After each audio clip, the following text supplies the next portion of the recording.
We now return to Decision Makers.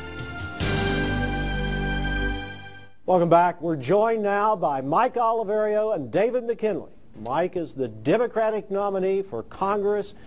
The Republican nominee is David McKinley. And one of you two guys is going to be living in Washington this time next year. So it's going to be a fun couple months. No, we're going to be working in Washington. I'm planning to live here in West Virginia. All right, good for you.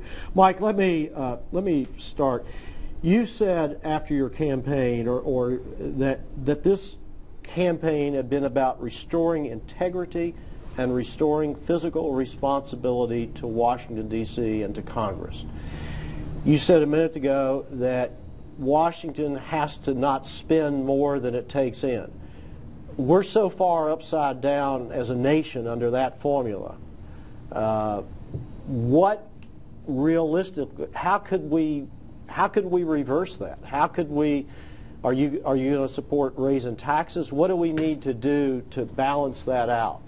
We found ourselves in the same situation in West Virginia, and for all these years now, 18 years, I've been passing balanced budgets in the state legislature. What we did was we prioritized what was most important and what our responsibilities were to the citizens. For example, one of our important responsibilities was the retirement benefits promised to teachers and school service employees. And we had to get that system in place so that we could meet those obligations. So, government is about prioritizing what you have to do, funding the things that are critical, that are things that you've made commitments to people to honor, and then trying to make the tough choices. I don't think that we necessarily approach it with any immediate talks of tax increases or cuts, rather than a process of prioritizing what the role of government is in fulfilling that role. But knowing how upside down the finances are, I mean, we're trillions and trillions of dollars out of whack.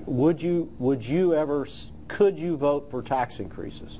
I've voted for 2 tax increases in the state legislature. One was an increase on cigarettes. Another one was to create a tax on smokeless tobacco. So I've got a pretty strong track record how through do you 18 years. They're going to be faced with income tax hikes. Would you support those? I approach it the same way I've approached my service in the legislature, that increasing taxes is not the way you solve problems. The way you solve problems is prioritizing, understanding the role and function of government, and then not funding those things that are not within the scope of what's most important. David, Washington's upside down, but everybody remembers that it was the Republican Party that started this slide back in 2001 after 9/11, and it's just gotten worse and worse over the last couple of years, totally out of control.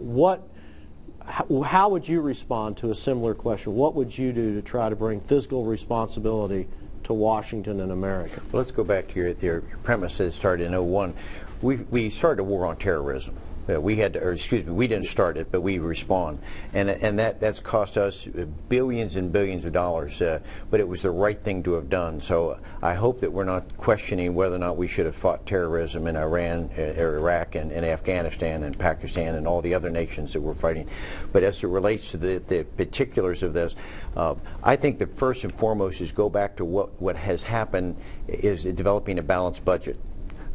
We did that. In the country, we had it in 99, 2000, 2001, 2002. We had a balanced budget, and we did that because the private sector was still vibrant and moving and hiring people, and that to me is a solution. It's not raising more taxes. What it is finding ways to create jobs and getting the government off our backs. I've hired people. I've hired hundreds of people. I understand what it takes to be a job creator. And if you can get the government to back off and give us the opportunity to use their free market capitalism, we will create the number of jobs that will generate the additional revenue that will far reduce the deficits that we're facing now, the $1.7 trillion. That can go away if we can just focus on our priorities and getting our people back to work. Right now, when you're sitting at 9.9% unemployment, that's very difficult for us to try to balance a budget when you have that many people out of work. All right, both of y'all, we're going to take our final break, and then when we come back, we'll be here all the way to the end with David McKinley and Mike Oliverio.